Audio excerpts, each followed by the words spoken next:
శ్రీ మహాగణాధిపతయే నమః. ఐం మహాసరస్వత్యే నమః. శ్రీ లలితాంబికాదేవ్యే నమః.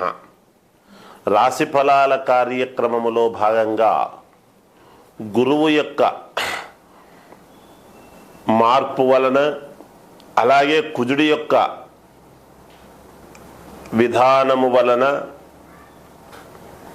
ఇప్పుడు 12 రాసుల వాళ్లకు కూడా ఎలా ఉండబోతుంది, ఈ అక్టోబర్ మాసమంతా కూడా అనేటువంటి దాని గురించి నేను తెలియజేస్తూ ఉన్నాను. ఎందుకంటే సరే, గ్రహాలు ఎప్పటికప్పుడు మార్పు అనేటువంటిది సహజం. మొన్నటిదాకా మేషంలో గురువు కుజగురువులు ఇద్దరూ కలిసి ఉండేటువంటి దాని వలన కుజగురువులు ఇద్దరూ కూడా వృషభములో ఉండేటువంటి దాని వలన ఆ వృషభ రాశి నుంచి గురువు మార్పు అనేటువంటిది జరిగినది.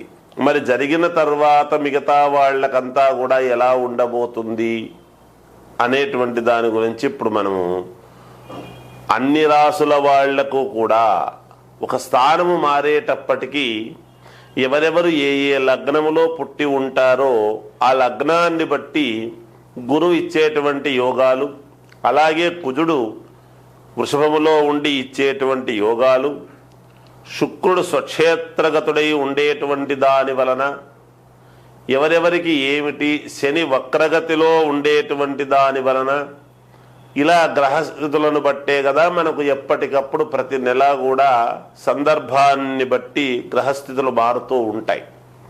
అందుకనే మన జీవన గమనంలో ఈ నెల ఎలా ఉంది, వచ్చే నెల ఎలా ఉండబోతుంది, గత నెలలో మనకు జరిగినటువంటి ఉపయోగాలు ఏమిటి అని అన్నీ కూడా ఒక్కసారి మనము ఆలోచన చేసుకుంటూ ఉంటాం. అందువలన 12 రాసుల వాళ్లకు కూడా గురువు మిథునములో ఉండేటువంటి దాని వలన మిథునంకు వచ్చినాడు కాబట్టి, మొన్నటిదాకా కుజుడితో వృషభములో కలిసి ఉండినాడు కాబట్టి అప్పుడున్నటువంటి ఫలితాల కంటే ఇప్పుడు ఇంకా యోగవంతమైనటువంటి ఫలితాలు ఏమిస్తాడు. ఏది ఏమైనా వ్యక్తిగతమైనటువంటి జాతకం అనేటువంటిది చాలా అవసరం. ఎందుకంటే రాసుల ప్రకారముగా ఎప్పుడూ కూడా మంచివి. మనం నక్షత్రాన్ని బట్టి వ్యక్తి యొక్క గుణగణాలు అనేటువంటివి తెలుస్తాయి. ఎప్పుడూ కూడా రాసుల ప్రకారముగా ఏమి తెలుస్తుంది, ఎందుకు రాసులు చూసుకోవాలి అంటే మన జీవితంలో జరిగేటువంటి మార్పులు రాసుల ప్రకారముగానే జరుగుతాయి. ఒకసారి పుట్టిన తర్వాత ఆ వ్యక్తి యొక్క గుణగణాలు మారవు కదా. ఆ నక్షత్రాన్ని బట్టి ఆ గుణము మనిషి యొక్క ప్రవర్తన ఇలాగే ఉంటుంది అని తెలుస్తుంది. కానీ ఆ మనిషి స్థితిగతులను మార్పు చేసేటువంటిది, మార్పు జరుగుతూ వచ్చేది రాసుల ప్రకారమే మార్పులు అనేటువంటివి జరుగుతాయి. అవి మనము గ్రహించాలి. అందుకని ఎవరు ఏ లగ్నములో పుట్టారు అనేటువంటిది చాలా అవసరము. అందుకే వ్యక్తిగతమైనటువంటి జాతకాలు ఎప్పుడూ కూడా మనము ఒకరు అని ఒక నమ్మిక అని పెట్టుకుని ఒక వ్యక్తి దగ్గర అని చూపించుకుంటూ కంటిన్యూగా ఎలా ముందుకు వెళితే బాగుంటుంది. ప్రతి వాళ్లకు కూడా ఒక ఆఫీసరు, పై ఆఫీసర్ గైడెన్స్ను బట్టి కదా ప్రతిరోజు కూడా ఒక సంస్థలో పనిచేస్తూ దాని యొక్క ప్రకారంగా నడుపుతుంటాడు. మానవ జీవితము కూడా ఇలా మీకు నచ్చిన వాళ్ళ దగ్గర చూపించుకొని వాళ్ళు చెప్పినట్టుగా గనక మీరు అడుగులు వేస్తున్నారు అంటే మీకు తప్పకుండా విజయము లభించి తీరుతుంది. ఈ అక్టోబర్ మాసమంతా కూడా ఎలా ఉంటుంది అని ఇప్పుడు నేను తెలియజేస్తాను.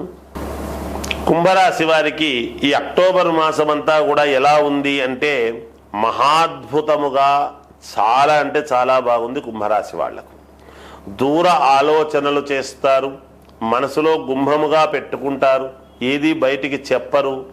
అయ్యేంత వరకు ఎందుకు చెప్పాలే అనేటువంటిది బయటికి పొక్కకుండా చాలా జాగ్రత్తగా అడుగులు వేయటం అనేటువంటిది జరుగుతుంది.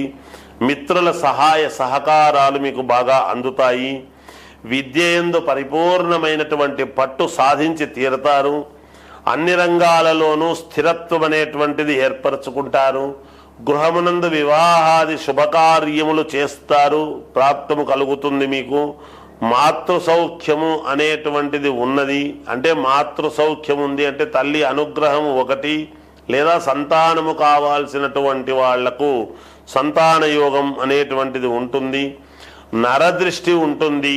జాగ్రత్తగా మెలగండి. సమాజములో ద్వేషములు మీ మీద కొంచెము కలిగే అవకాశం ఉన్నది. మీకేమి బాగున్నారు కదా వాళ్ళకేమి లే అనేటువంటి ఇది ఉంటుంది. విద్య చదువుకునేటువంటి వాళ్లకు అభివృద్ధి, పుణ్యక్షేత్ర దర్శనం అనేటువంటిది ఉన్నది. దాని వలన మీకు మేలు జరుగుతుంది. పాపకార్యములు తెలుసో తెలియకో చేసినటువంటి పాపకార్యాలు అన్నీ కూడా ఈ పుణ్యక్షేత్రము వలన పోతాయిగాక. ఎక్కడో చిన్న మనస్తాపము అనేటువంటిది కలగవచ్చునేమో అని అనుకుంటూ ఉన్నాము. ఎందుకంటే ఉన్నటువంటి గ్రహస్థితుల దృష్ట్యా అది చిన్నదే. వ్యవసాయము చేసుకునేటువంటి వాళ్లకు చాలా బాగుంది. వృత్తి ఉద్యోగాలు చేసుకునేటువంటి వాళ్లకు చాలా అనుకూలముగా ఉన్నది. మీకు శాలరీ పెరగటము కానీ, లేదా దాంట్లో ఉన్నతమైనటువంటి పోస్టు రావటము కానీ ఇలాంటివి ఏమైనా జరగవచ్చునుగాక. జయోస్తు. అన్ని రాసుల వాళ్లకు కూడా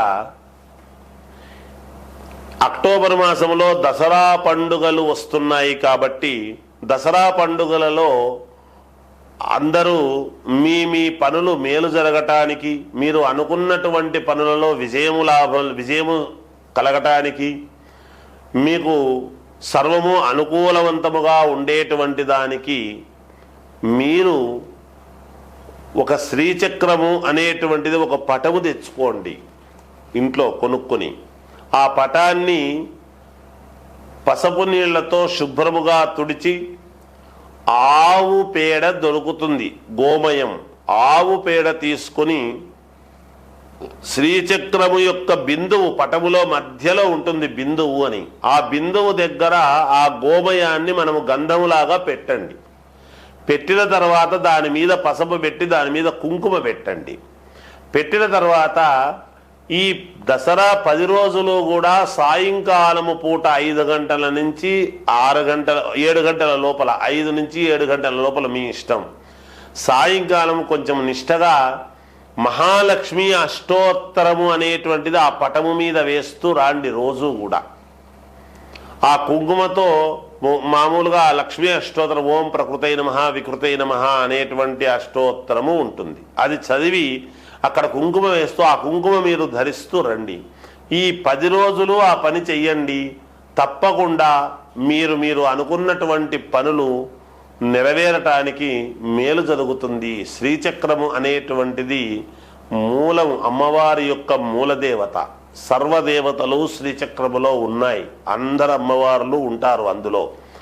ఆ పటము తెచ్చుకొని మీరు దేవతాస్థానములో ఉంచుకొని కాస్త శుద్ధిగా ఈ 10 రోజులు గనక మీరు చేస్తున్నారు అంటే మీకు మేలు జరుగుతుంది అని తెలియజేస్తూ జయోస్తు.